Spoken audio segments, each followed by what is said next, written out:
Great. Hi, friends. Welcome to the Making Spaces podcast. I am one of the co-hosts, Sarah Heath, and this is my other co-host, Josie Jimenez, the other one. And this is a podcast about making space both literally and figuratively for yourself and others. Today, we have an esteemed friend of mine, Dr. Tripp Fuller, who is a professor in the UK currently, and also is the host and creator of Homebrewed Christianity. He's been in movies. He has been making space for people in lots of different ways, and I cannot wait to talk to him. He also has lots of footage of me that probably would sink my career.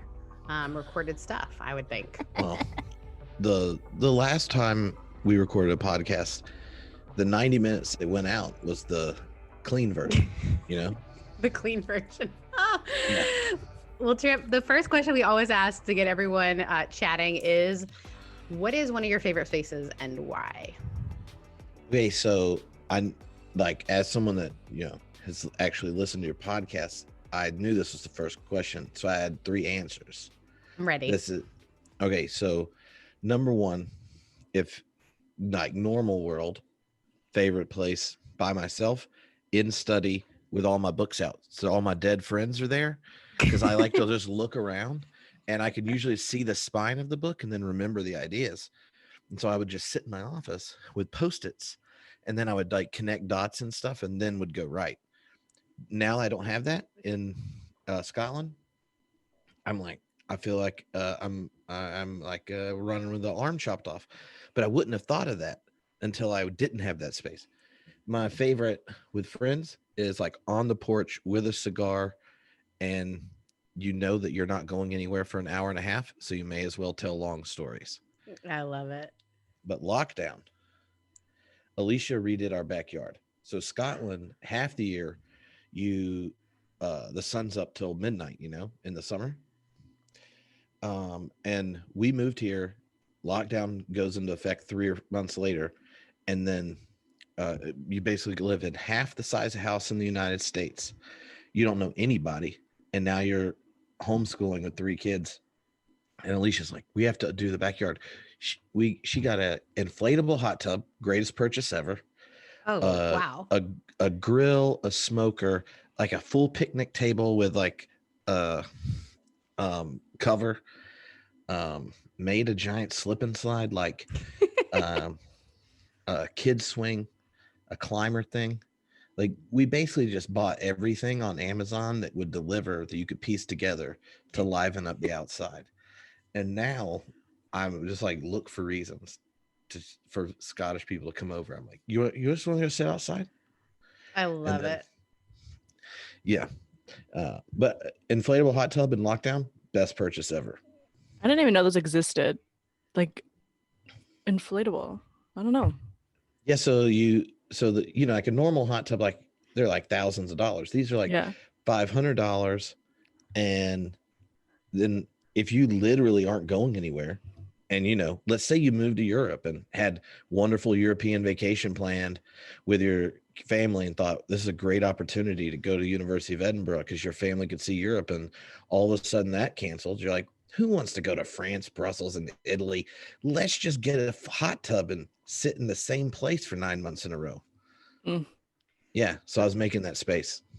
I love it. I love that you guys thought through that. Your backyard here, when you lived here, was also pretty epic because you guys had that little, like, everything was outside, and I think it tells a lot. We asked this question because it tells a lot about people. Like, why, some people, some of your spaces are very different, right? So like, you love your space alone, but you are a dad of 3.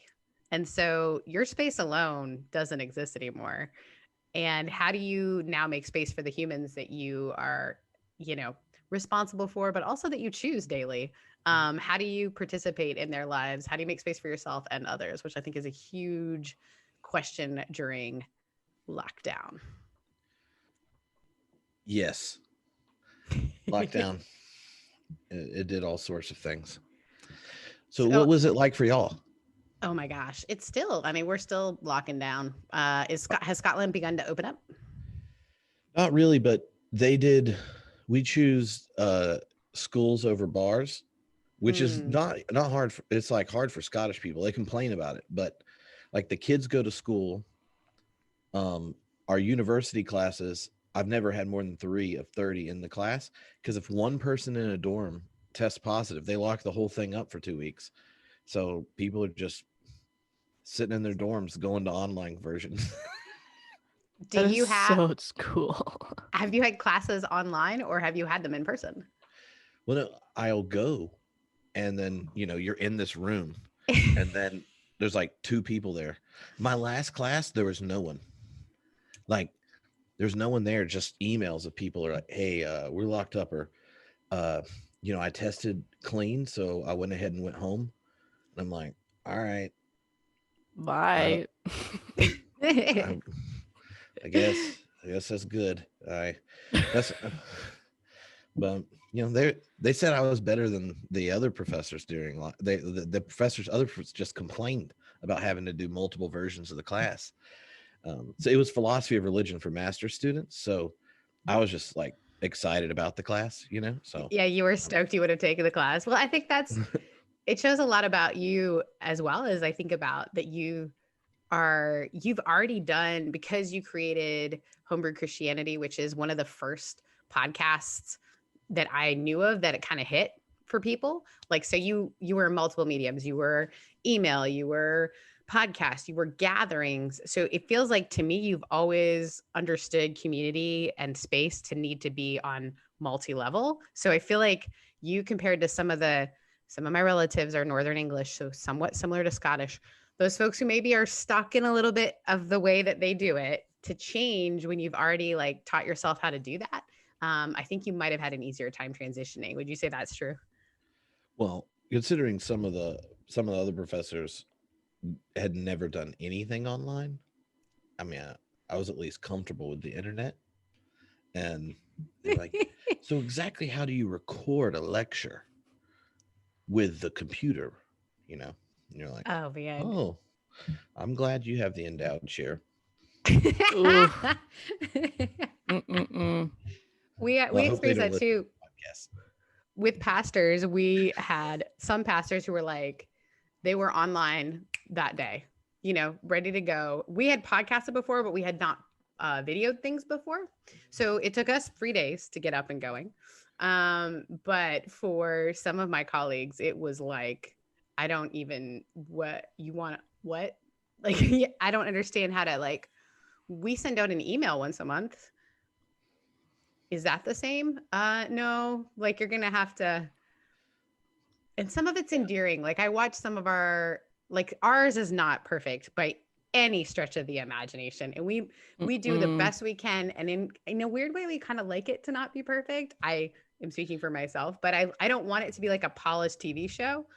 Mhm. But some of the ones that I have seen, which are just so cute, like a Facebook Live where it's like the pastor and he's or she is like sitting in front of a camera, just like doing the best they can. And I love it.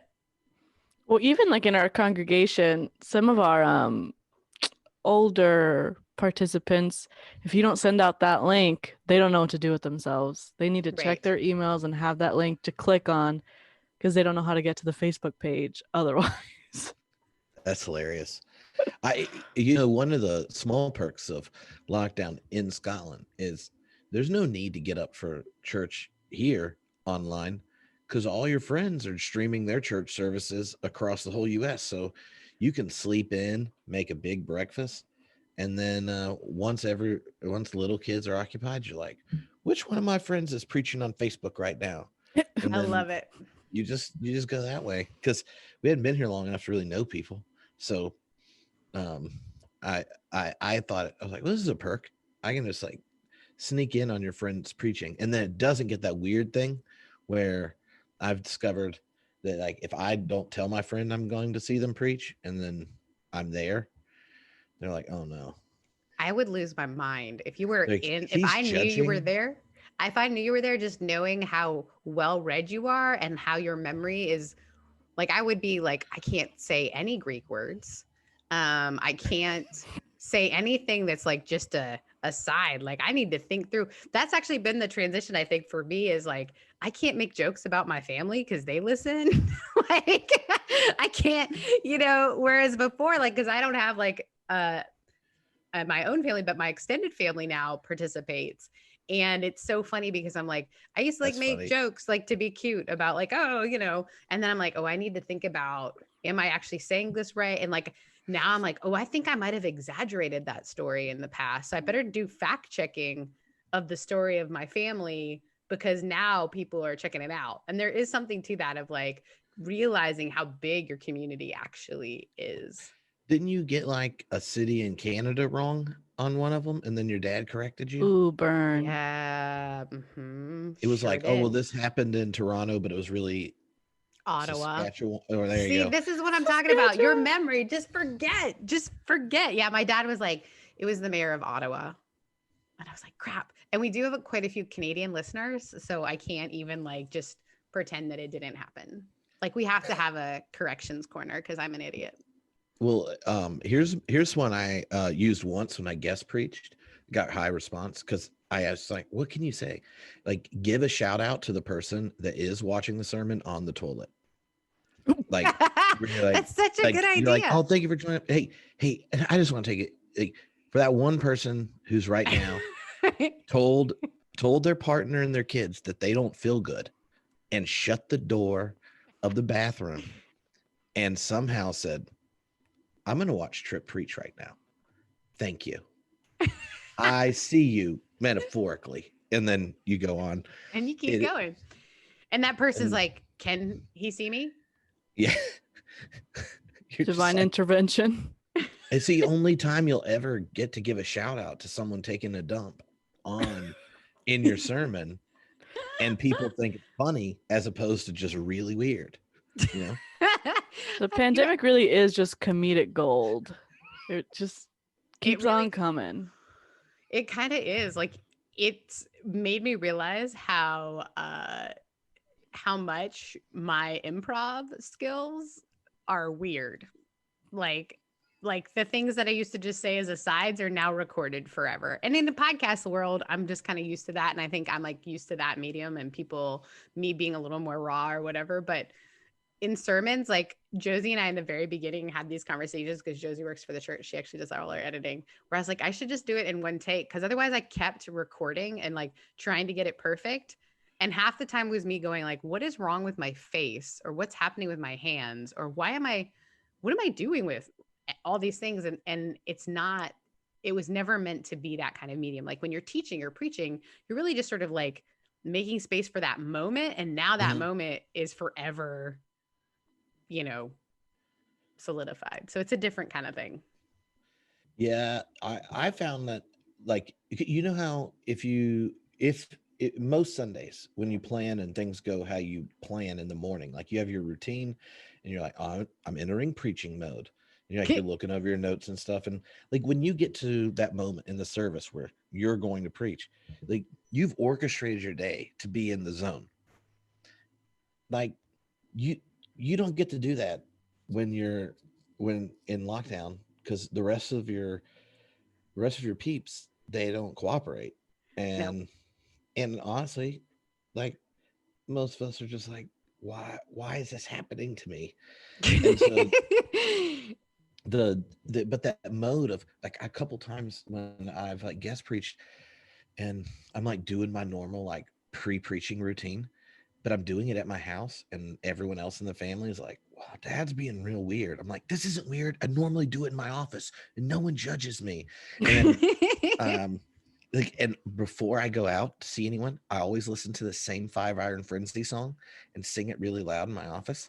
And I realized like, I can't do that. Like everyone in my family will be like, what the hell is Tripp doing? And why is he singing 90 CCM ska music in his room really loud? But I've done it forever. And it's the weird thing on of the like liturgical season. I have a different song for each liturgical season. That's like my energy. I'm gonna need more details. So go ahead and give us some details. What songs pump you up during Advent?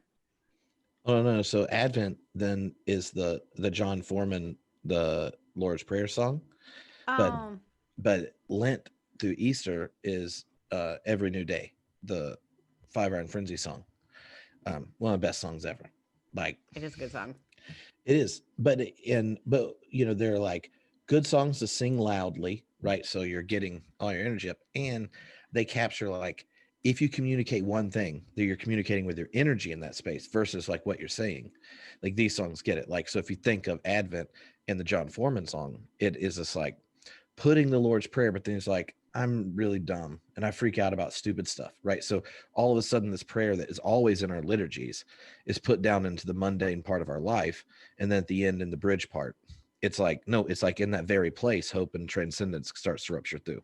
And then the 5-hour frenzy, when it goes to like the man versus himself, man versus machine, man versus the world, mankind versus me, struggles go on, the weakness I struggle, keep putting up on my back. And then you get that whole screaming thing. So hard to breathe, to take the next step. The mountain is high, yet I wait in the depths, yearning for grace, hoping for peace, dear God of grace. And then like healing hands. And that whole thing is like after being completely honest about just like how fucked up everything is just like, I'm going to lean into this hope, because this is one place where the most true thing about you is the next day is a new day, and that new day has new possibilities for you.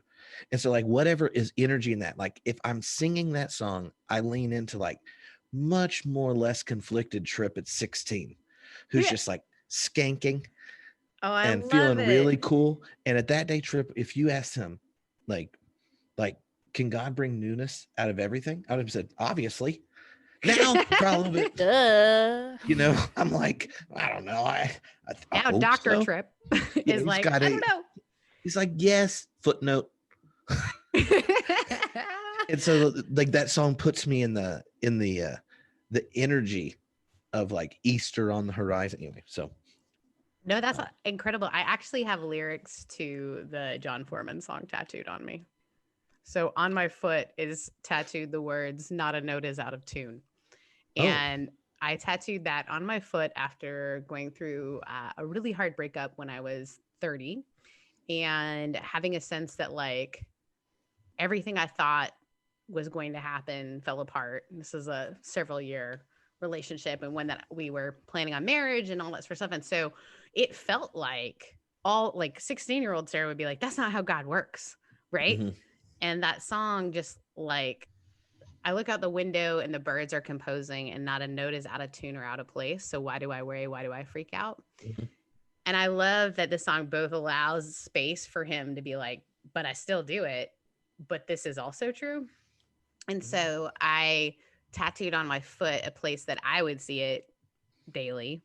Not a note is out of tune, to remind me that whatever was happening in my present, as disconnected as it felt from the understanding I had of what I thought my life would be or who I thought God was, that not a note is out of tune. It's kind of this like, be completely present to what is. And instead mm-hmm. of fighting and trying to, do my usual, I can make meaning out of all of this, but just to let it be. The line where you cut off like is the next line is, what I need, mm-hmm. which is like one of those kind of Emmanuel, God with us type of statements, that the hope in it isn't that God has a solution. It's that God's present in you with it and knows what you need. But like, there are plenty of times the situation doesn't change once you've been known by your friend, right? Like where they're in you in that moment or in that space, they listen, they understand, they're like, that sucks. Well, nothing changed other than your friend said that sucked and they knew what you needed. But everything changed. And so like that's one of the things I love about that verse is it's the birds, the out of tune and out of place. It's not even that birds are never off. It's just that's how things are. And so like in the world as things are, not as we wish they were, right? Mm. God knows what we need. And so there's this deep solidarity that's in it. Anyway. And as I've gone through like deconstruction and whatever, and what I'd love to get into a little bit with you is like, you've created this space online for folks who that's their story as well. This deconstruction. I don't want to throw everything out, but I can't just believe all that I've been told. I think that sometimes I need to go back to that simple, right? Like maybe God does know what I need.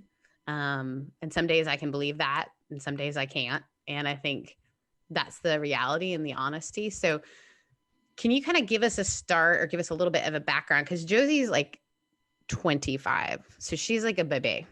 Like, That's smart. I'm old. Yeah, well, 25. No, yes, yeah, totally. I'm very much immature. You're actually peaking. You know. Oh, don't say that. My cells have started dying. Yeah, that's 25. Oh my gosh. Well, then That's ours. cool. I'm chilling. Do you know Mason? Mason who does the People's Theology podcast. I think he's like 25 or 26, and he tweeted about, oh, you should have so and so on the podcast. I was like, they've been on twice. He's like, really? And I was like, yeah, back here. And he's like, oh no, I was in middle school then. I was like, I don't know about that. I guess that's true. I mean, I started How many in years? 08. You started the podcast in 08. March 2008. Yeah. Ooh, early podcaster. Wow. Oh yeah. Like, I think you were my first friend I knew that had a podcast. I know. I used to have to explain it to people all the time. And the worst was like before it was popular, and yet people would find out about it and they're like, so thousands of people listen to you? They're like, they're like, what is this? You know? What made you create it, and how did you, if you don't mind going back to the start a little bit, like the reason I mentioned Josie's age is like it started like way before, like Josie, it wasn't like people were walking around like, oh, I've got really a funny friend, we should start a podcast. It was like what you had to like research to even figure out how to do it. So yeah, what got you there? I was at Wake Forest University Divinity School, which is fine. Which is different than Duke. I'm not going to make a value assessment currently. But we fight over this all the time. I think they're both lame, so whatever. Yeah. See, she's so not 25.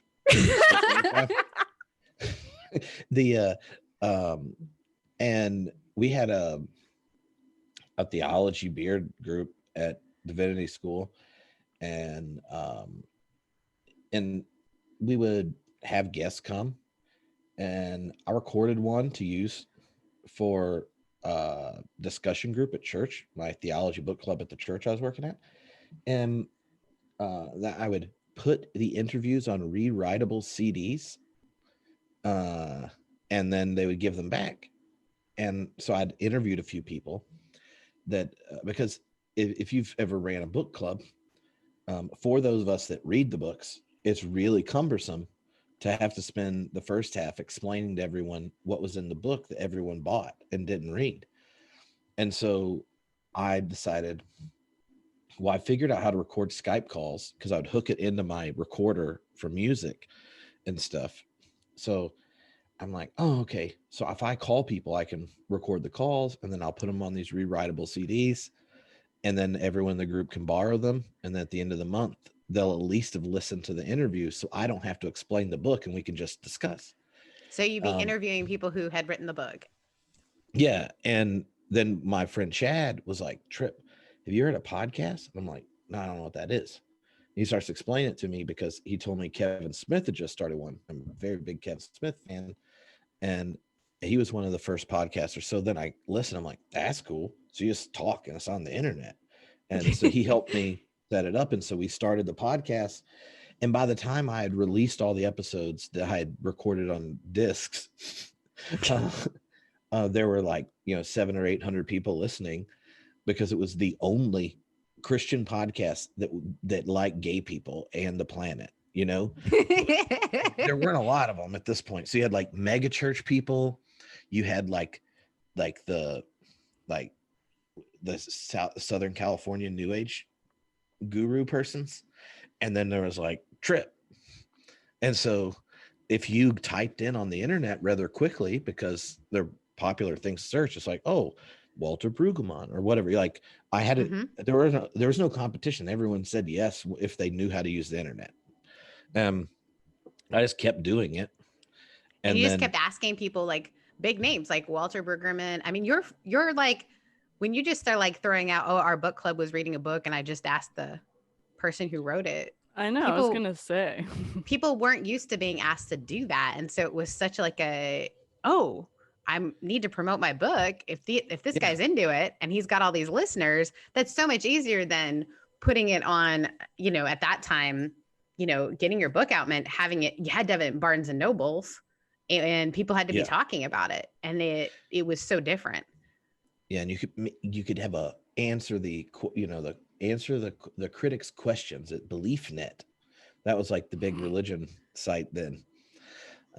It was funny because by the time other people knew what podcasting was, I'd already been doing it 5 or 6 years. So most of the first generation, right, of Christian podcasts are all people I basically explained to them how to do it.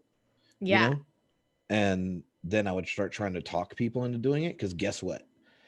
You want to know what group really jumps early at thinking everyone should listen to them talk? Straight white guys. So anytime you could encourage someone that's not a straight white guy to put their voice on the internet, you're like, you should do it. So I'm 2 episodes from, I think it was 1,200 episodes. And next month I'll pass 15 million downloads over the course of the podcast, which that's incredible. If you think of this, this is what I tell myself, so I'm like, I got to be in the top 10 most listened to living theologians, and the other 9 don't even know who I am. They all know each other. I think you're a liar, because I know Walter Brueggemann knows who you are. I know. I mean, you talk about Howard Wass. I'm sure he knows who you are. Yeah, I did this event with Willimon a couple weeks ago, and so he was speaking directly after a panel about my book, where people were, critiquing my new book, and which affects, like, he's doing this Q&A thing, but it's like based on the whole event. But everyone that's there just went to my session. So the first 2 questions were basically about what he thought about what I said. And he pauses. He goes, now, and I know this isn't going to offend Tripp. Tripp is a bit crazy. Willimon said that about you. Yeah. And he's the most Christian process theologian I've ever met. It's like, well, okay, I'll take that. I love that. I love it, because I think, as I think about you as a space maker, I really do, because you kind of created this space for people to have conversations beyond just amplifying the voices that were coming out of a pulpit. Like, that's what I see you having done. You amplified voices beyond the people who just really thought you should hear their sermons on a grander scale and maybe a little bit longer. And then you also have made space for people to challenge and question their own theologies, or even understand. Like, I love watching you on Twitter, oh, you should read this or whatever. And I've seen, even my friend Dustin went through this huge faith transition, and you were the first person I was like, you got to check him out. And you guys have now become friends. And I feel this sense of like this ripple effect of, you started a thing, you leaned into it. Did you have any idea how much it would kind of change the landscape of American Christianity in some ways? No, I mean, I had no idea. Like, I was trying to get free books, and to get to talk to the authors I read was like the main core. And I would pick a different name at this point. Like, not Homebrewed Christianity. I just feel like I'm gonna be so old, and at some point, like, you either switch the name, but I feel like after 15 years, you're kind of stuck, right? But when I'm 48, and you're like, there's the 48-year-old doing his 20-something year of Homebrewed Christianity, and now I'm too old to drink each day of the weekend. So when I speak multiple days in a row, there's somebody that's like, I'm going to take you to my favorite brewery. And in my head, I'm like, see, if I was 25, like Josephine, I would be like, back to back visits to breweries, and I'm not paying. Game on. But do not be fooled, because I cannot drink like that. Well, Tripp at 25, it was a spiritual gift. Now I'll you pray just for kind of you. gotta line them up, you know. I try to save my leaning into 25 for Wild Goose. Yeah, so we do this conference together every year, and it is. I mean, you have to like You prepare need to on bring Josephine, you know, when we can Josie. hang it. Yeah, it's like essential for your work It's Great. really good. I'm down. It's really good. It's neat. You get to see people doing spirituality in such different ways. and other things. It makes me really. It made me really uncomfortable the first time I went. It is kind of campy, but like you and I can get our Airbnb. Is there a lot of white people? Yes and no. All right, that's Was- my only caveat for anything. There's a lot of granola. Yeah, Like, she's. Ooh. So here's the thing. There's like white people, but then there's also not white people. And then there's like a breed of white people that you and I are not like I just would love to see your face. Just like what Like is Pacific happening? Northwest type of granola people, not my No, jam. Asheville, which is Yeah. just a different kind of granola. Any Yeah. kind of, if you hike the Pacific Trail, whatever it is, I don't want to talk Which to you. I totally have done. I can't believe we're But- friends. I love but it. but Josephine hikes if it's to somewhere, right? Yes. Yes. You know, it's you've been somewhere- listening. I know. I actually listen to your podcast. Like, but if you hike to somewhere, so you just have to pick somewhere, and then don't tell them though, because they just want to wonder, you know. Yeah, Oh, I yeah. need the artsy end result. I need the Nazi camp. I need Deodorant? something to go Is to. that optional? Deodorant. Because- She needs deodorant. She like Yeah, I'll deodorant. I need that. I'll say this, Josie, it took me outside of any box I had built. And maybe that's, I think, space making and making space for people just to be themselves. And it was pressing hard into my, okay, I always say I want people to be able to be themselves. Do I mean it? Because you're going to see like witches and fire breathing people. And then you're going to meet like shoeless people, and then you're going to meet trans folk, and then you're going to meet like people who are, it was the first time I met polyamorous people. I mean, just people that are all kinds of, and then you meet people who are Bible thumping Christians in some ways. You meet, you know, and it's just this experience of, do I mean it when I say I'm down for diversity?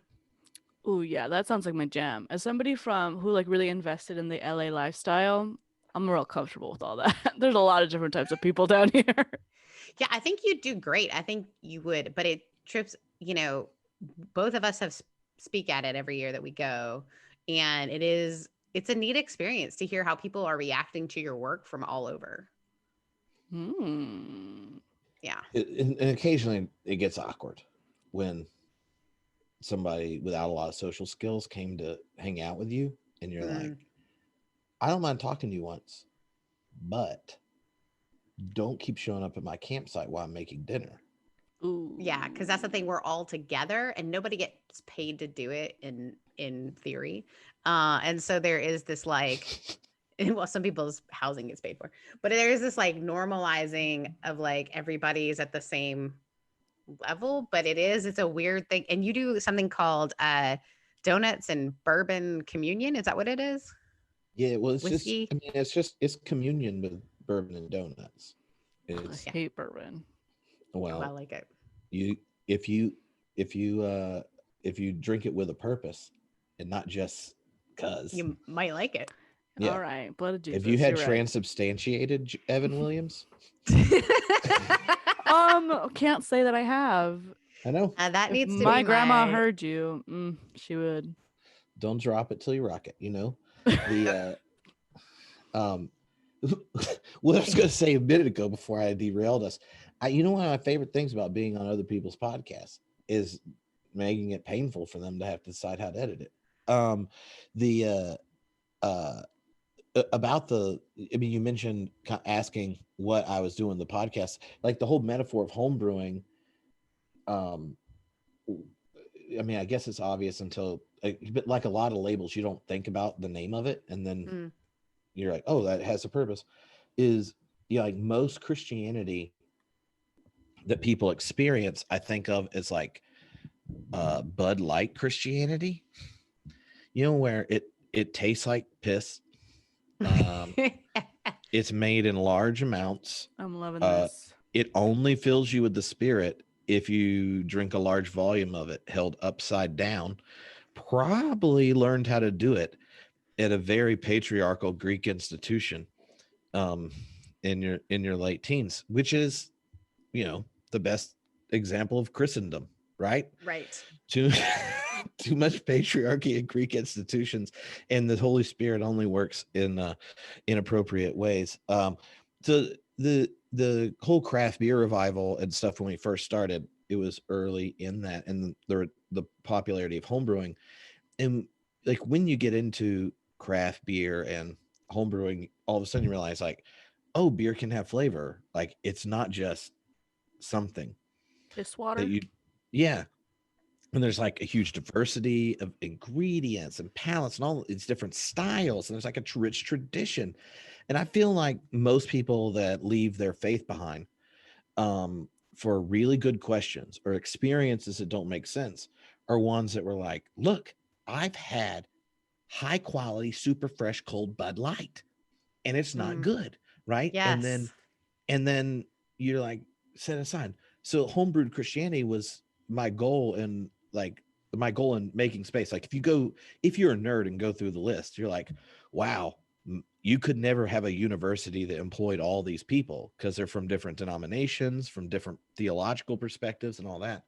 But my thing was, the church would be better off with a healthy ecosystem of diverse, beautiful theologies. And so, as opposed to let's convince everyone to believe what Tripp believes, let's introduce the gifts of the academy that most churches don't know how to introduce you to in a podcast, because no minister is going to have multiple people sign up to have a month of close reading of like Walter Brueggemann or Elizabeth Johnson or something like that. But every church has like the 2 or 3 super nerds. And my goal was, I want all the churches with super nerds. I want those 2 to listen to the podcast. And then they're picking up this stuff and they then just bring it up in their small group or whatever. And the idea is like each of us in the church is full of people with wonderful minds. They just didn't decide to take a lot of student loans and go to divinity school. And so just give the gift of those as resources, but each person has to brew their own faith. Like, what is the life-giving, tasty, zesty expression of this wisdom tradition that you will celebrate, drink, enjoy, and share with others? And no home brewer, when you drink someone else's version of a pale ale or an IPA or a stout or whatever, it's like, screw you. Like, you didn't do blah, blah, blah, blah, blah. Your natural response is like, oh, how did you do that? I'm interested in this. The difference is something worth celebrating and enjoying together. And I think, well, why can we do that with so many other things? But for some reason, I remember when I got in a fight in middle school because some kid was only a 4-point Calvinist. And I was like, you're wussing out on the 5th one. Right. It's so the homebrewed Christianity is like, my goal is, I love reading super nerdy books. And so I want to make the theologian or biblical scholar or philosopher human. So most people are like, okay, they aren't fake. And then try to get the ideas that I think a normal, just your super nerd that's not a professional in your congregation is going to be like, that's awesome. I'm going to tell somebody. So that's the general logic of it. And I think that if more people had someone in their congregation who could recommend the right book or tell them they're not crazy, and that a smart person said this when they asked that question, have that doubt or processing it, then you don't have people leave behind the beautiful parts of their experience with God in Christ just because they think Bud Light tastes like piss, because it does. Yeah. It does. Unless you just finished mowing and it's 90 degrees and humid, then you're it's like, heaven.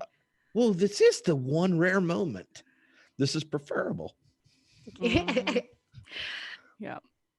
I the whole time you were talking about all this, I was thinking of when I transitioned from my Pentecostal church growing up, Hispanic Pentecostal church, to a Baptist church full of, uh I grew up in like Downey, California, which is like pretending to Mhm. be a small town, but it's not a small town. And this church was like the oldest church there or something. It's, you know, the Oh. First Baptist Church or whatever. Not that I'm outing you, but I guess I don't give a shit. Um, but it was weird because I was always very inquisitive and I always was very curious about everything. And I'm not much of a nerd. That hair is a lie. Mostly because I don't have an obsessive personality, so I don't have the commitment, to I think she's calling follow us through. names, but keep going. Well, no offense. I'm cool. But I was I was always the one that presented like a different perspective, and then I was like, "Oh, but you're a woman. What are you talking about? You can't say any of this because you're a girl." So it's interesting that you started this podcast with that in mind, because I feel like a lot of times nerds are not very well received in their churches for offering different perspectives. What do you say to Well, that? yeah, I mean, there are whole, depending on the way the church functions, the nerds play different roles, right? The Like, Methodist Church is like 100% down for the nerd. yeah, and then they usually have that one Sunday school class. They put all of them in, right? Yeah. So, like, you're like, once you meet that guest, and then you pigeonhole them, you're like, yeah, they need to go to the nerd class.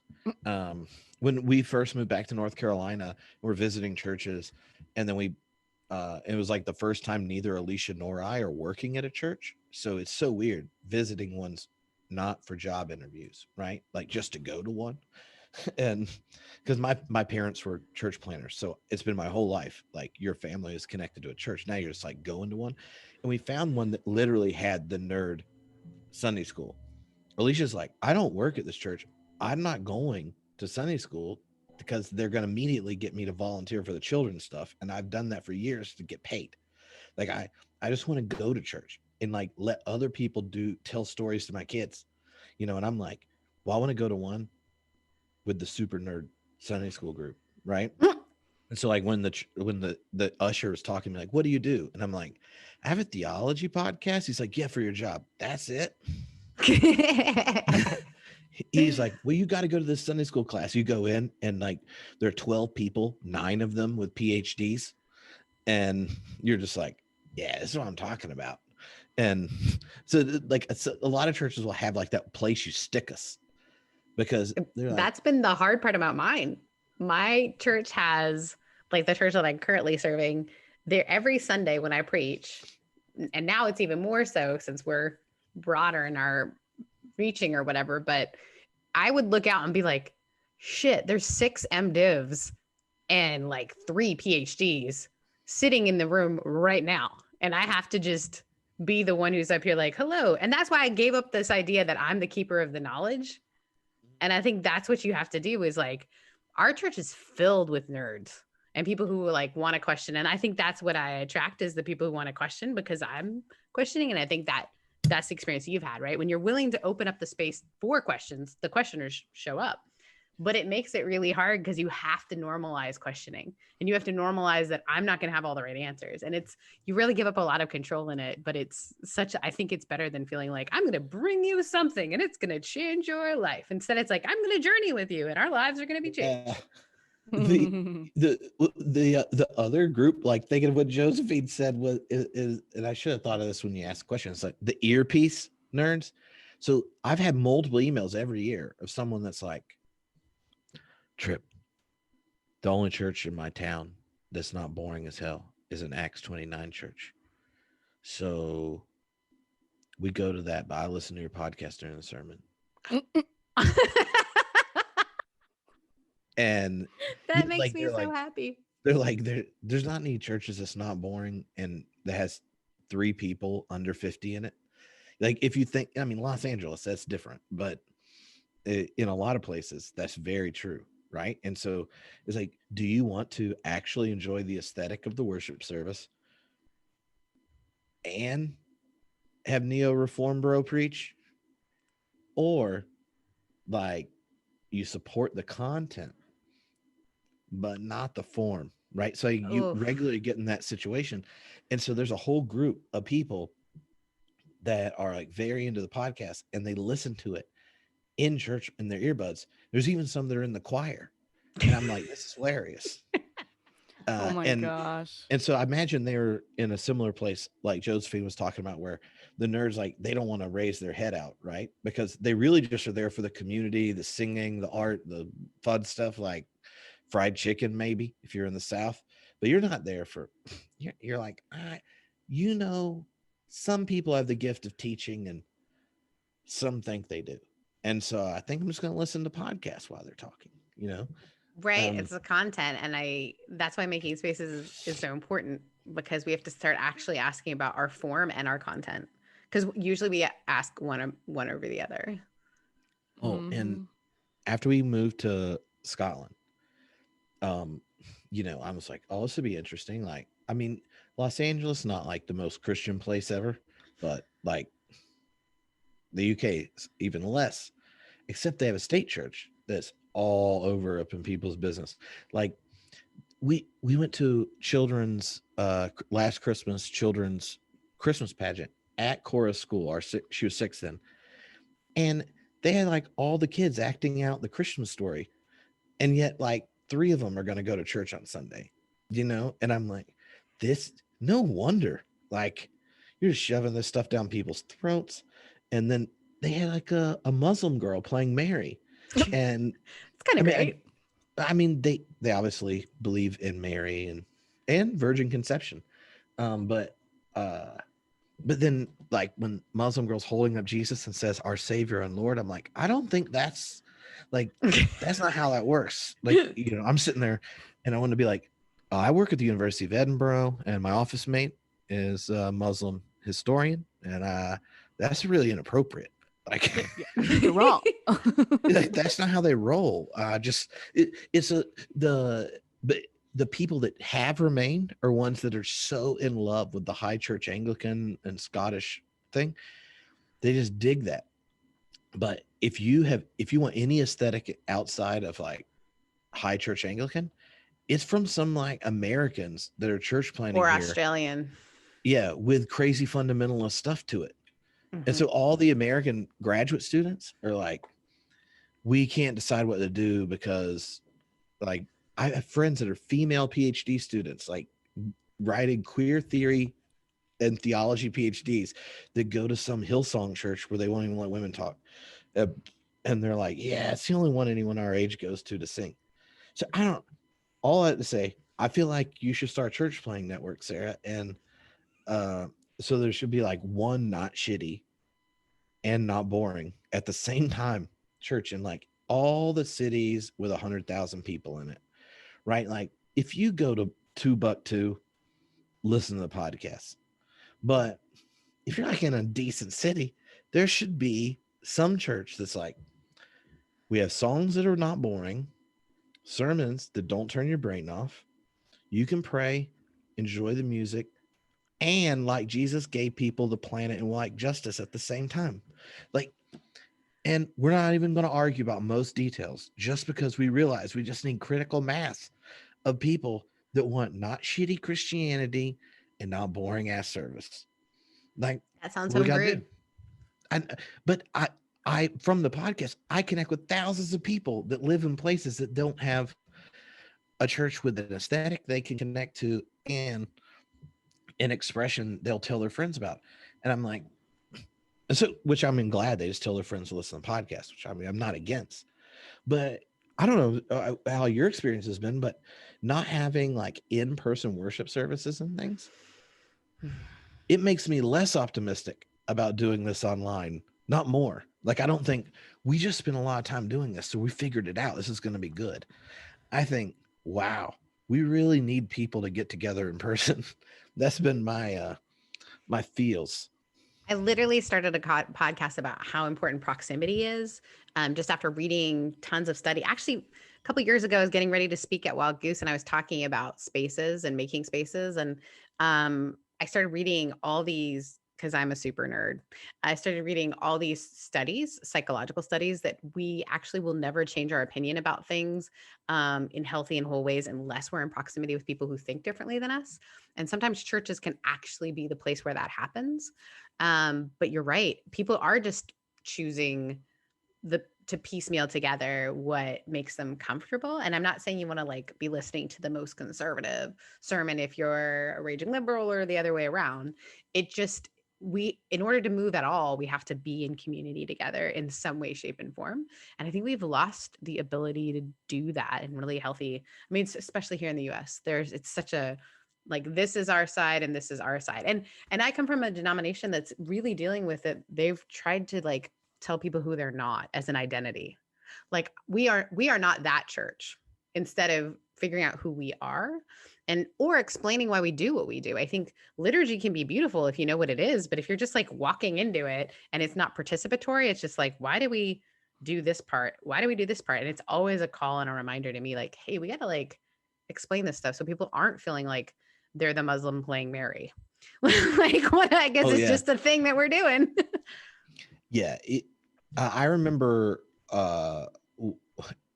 like adding in explanations of what all the parts of the liturgy are in the bulletin, because I don't remember what happened, but all of a sudden we had half a page, and I had requested it for years at the church I was working at in Los Angeles. I was there 8 years. It was like year 6, and I added it in.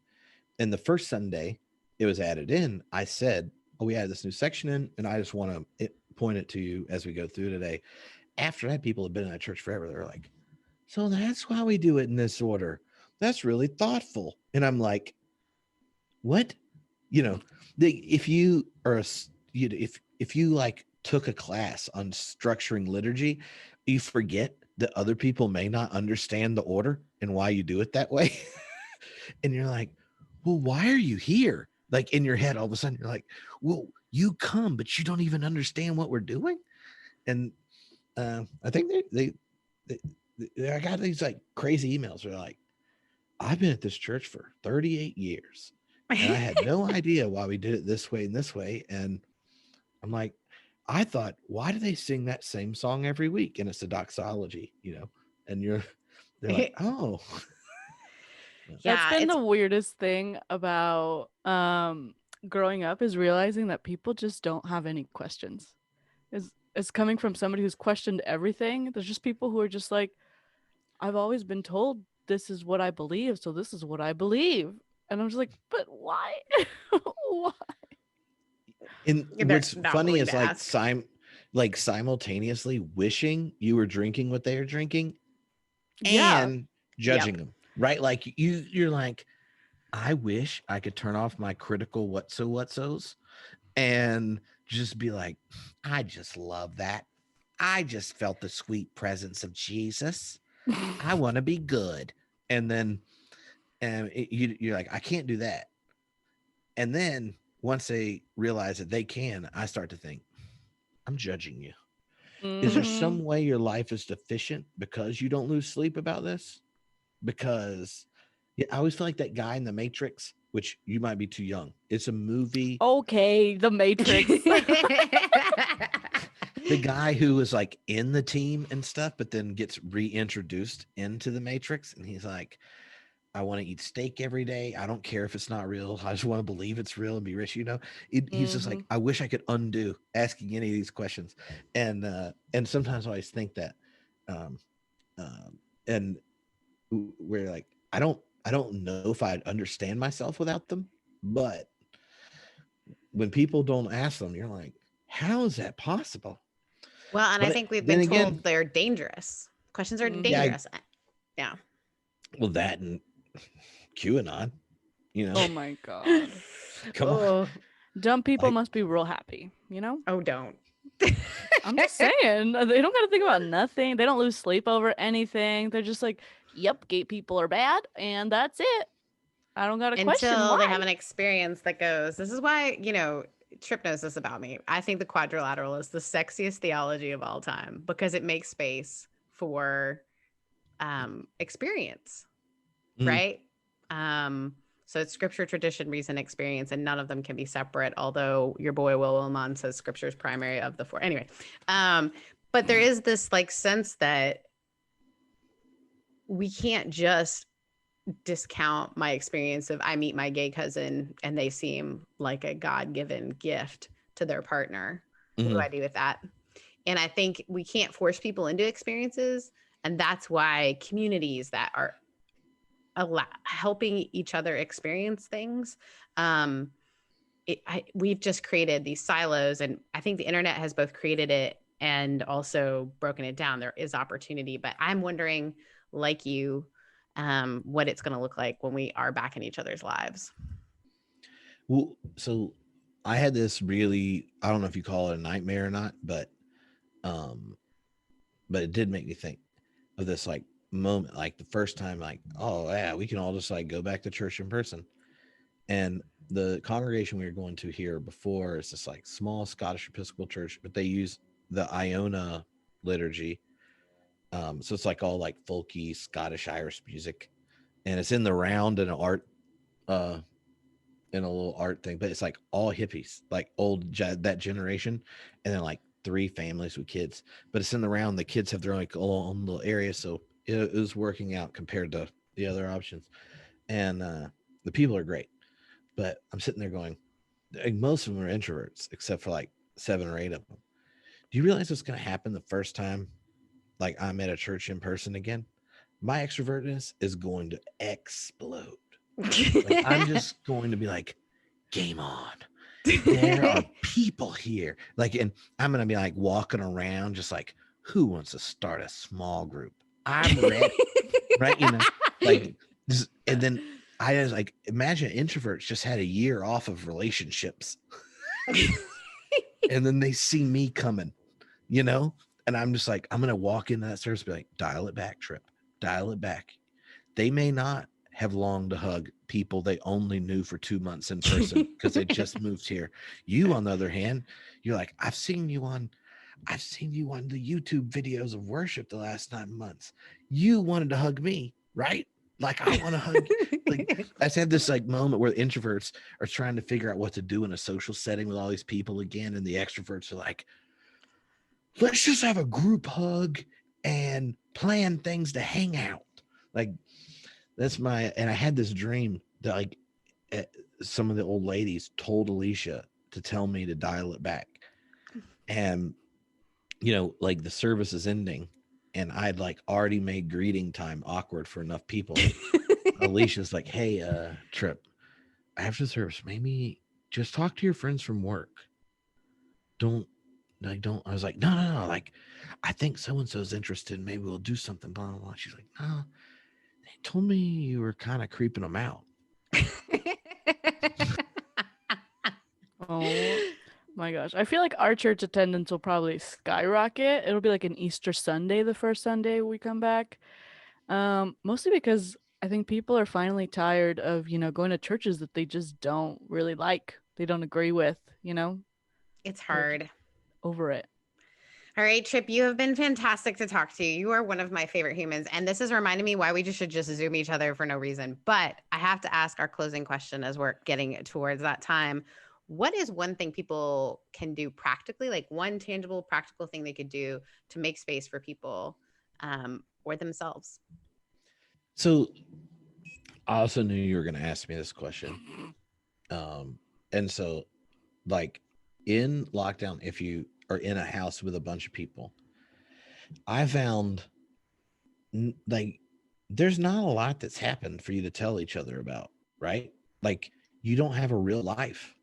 So it's a lot of pressure to be like, hey, how's it going? And what I'm going to do, like, look at Alicia and say, how are you doing? She's like, well, how are you doing? Like, I don't know. I mean, we still haven't seen other people for an extended period of time. So long as we've gone without seeing our family and friends, I think it sucks. Yeah, me too. Right. And with your kids, like putting pressure on them, like when they're just the only thing they really get to do is school and then you can't go do anything else. Right. Is having very interactions that are orchestrated but scripted. Right. So like reading books, or the one is like with Elgin and Cora, or Haven and Cora, our youngest, the newly 7 and 3-year-olds, is we do dance parties. And then so I got this like light that follows the music. and we'll discuss in the day, like when I walk them to school, like what songs do we want to put in our dance party playlist, which almost always involves horrible selections. But you know, and then we like have a dance party and go crazy. But if we were talking, it'd be hard. Or like today they were like, oh, play Christmas songs. So like I got the guitar and played Christmas songs. But I feel like if you come up with ways of making space so you can be together, but it's like you haven't been separate enough to have lots of other things. Like you don't have something to talk about, so you create something that you're doing together that becomes the conversation piece. Yeah. And so, but you want to be together, but with some pressure-free ways of doing it. It's like playing your thing. Like Elgin and I've read a whole bunch of books at night when he goes to bed.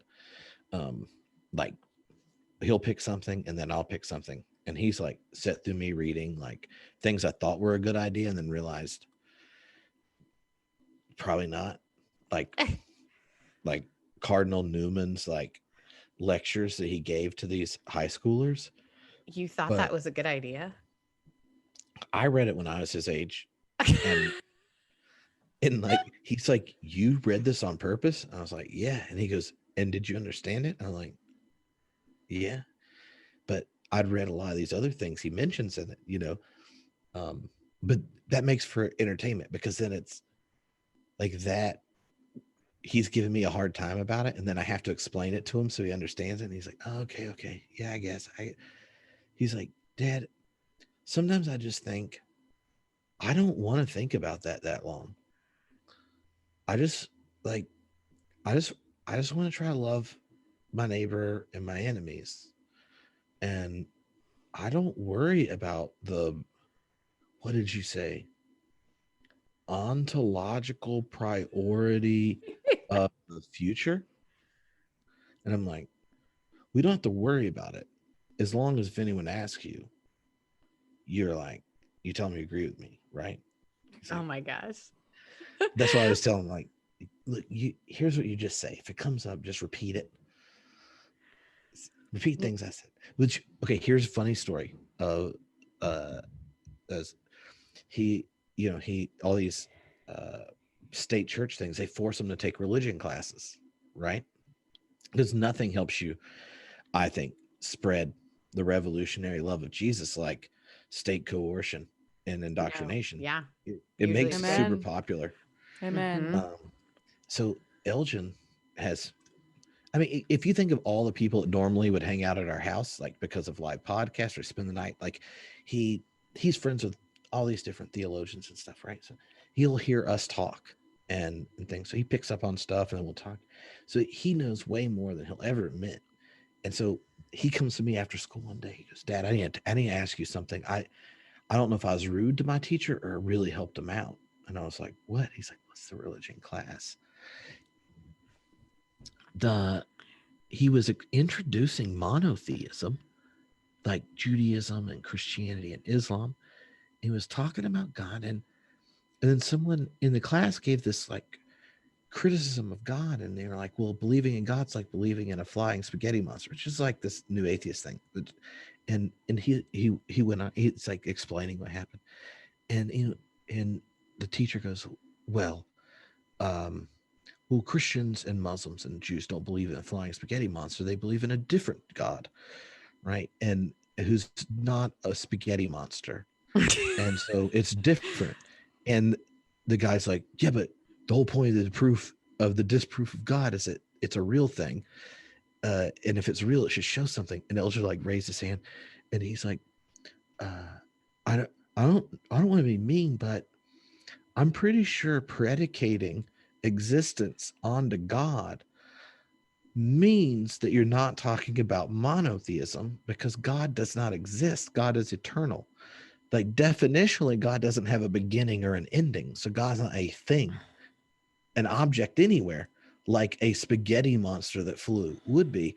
So if you think you're disproving God by saying that God's a thing that you don't have evidence for it existing, you misunderstand what the word God means definitionally for all three religions. He's like, that doesn't mean it has to be true. It's just, that just means you didn't listen. I love your kid. I got an email from that teacher and was like, what is he talking about predication? And in my head, I'm like, now they don't even have someone that knows what the hell they're talking about. I don't even know what the word means. Predication. Yeah. Anyway, that was his, I'm sitting there going like, he may not ruin the youth minister's day, but he's at least going to ruin state indoctrination into religion. Radical Just so you know, attitudes. Tripp was a youth pastor for so many years. So his goal in having children was to one day ruin a youth pastor's day. This has been his long-term goal, vision, hope, all that. Yeah. And I just want my kids to like me enough to invite me to lock-ins, because I miss doing lock-ins. I was good at them. I ran lock-ins for like 100 kids at once. Never had anyone die or get injured. Which is our goal. I had I an hated 85% rule. If I bring 85% of your kids back, I feel like I did well. Yeah. It's like no one used drugs, committed a felony, got pregnant. You know, we're good. We won. Well, on that note, friends, this has been the Making Spaces podcast. Where can you find Tripp Fuller? Where can we find you? Just go to trippfuller.com or just Google me. But the movie I made, Road to Edmonds, on Amazon Prime now. So I know. you can watch it and not spend any money. And if you don't like it, just let it finish playing and still give 5 stars. Yes. Yeah, mind your business. Speaking of giving 5 stars for Making Spaces podcast, you would do us the biggest favor in the world if you would subscribe wherever you listen to podcasts and give us a rating, because that's super helpful for us, or any sort of comment is also really helpful for us, particularly in the Apple Podcast zone. You can watch us on YouTube, and you can check us out on Instagram. And very new, we just launched a Patreon. So Josie, want to tell them about Patreon? Yes, you can find us on patreon.com/Making Spaces podcast. And for $5, you get quarterly prints. For $20, you get quarterly Makers merch boxes full of stuff that are just both practical and cool. I'm really excited about those. Yeah, I don't know what's going to be in the first one, but we'll see. They go out in January, so sign up soon. Guys, the fun part about this very recording that we're doing right now is that it will come out the last week of December, meaning that we will be saving a spot for you. We'll save a seat for you. See you next year, where we will be Saving a space for you. Bye. Bye.